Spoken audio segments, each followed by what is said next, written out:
出汗是一种很正常的生理现象，运动、干活或者是天太热都可能会有出汗的现象。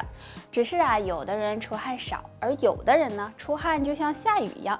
那这是怎么回事呢？哪种人更好呢？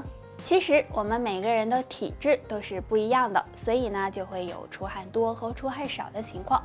比如身体肥胖的人，那么就很容易出汗，或者是在特殊情况下也会有出汗多的问题。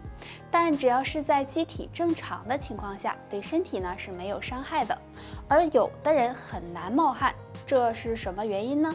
其实呢，身体的出汗量和很多因素有关，比如果你的体质偏寒，那么相对来说出的汗就会比较少一些，而且出汗还和温度、性别、年龄等等有关。所以如果你一直是出汗多或者是出汗少，那么就不用太担心。但如果突然出现出汗多和出汗少，就要小心了，最好呢到医院检查一下。还有，如果你是出汗少的体质，建议经常的做点运动，这样可以增强机体的免疫力，对身体健康有帮助。很多人早上起床后会感觉嘴里苦苦的，还臭臭的，有的刷完牙就会有所缓解，但如果刷完牙还是没有缓解，就要小心了，可能和3种疾病有关。第一，胃火旺。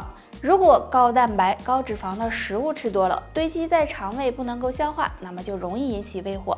胃火旺的人就会有口干、口苦、口臭，并且伴有烧心、胃胀等情况。建议大家可以常用蒲公英泡水喝。第二，肠道堵塞了。如果肠道堵塞，也会使人出现口干、口苦、口臭的情况。除此之外，还会有便秘、色斑等症状。那建议大家多吃一些含膳食纤维多的食物。第三，肝火旺。除了胃火旺，肝火旺也会引起口苦口臭，同时呢还可能伴有眼睛干涩、失眠多梦、脾气暴躁等情况。建议大家常喝菊花茶，有助驱肝火。得了，就报这些吧。大家还有什么问题可以给我留言，下期见，拜拜。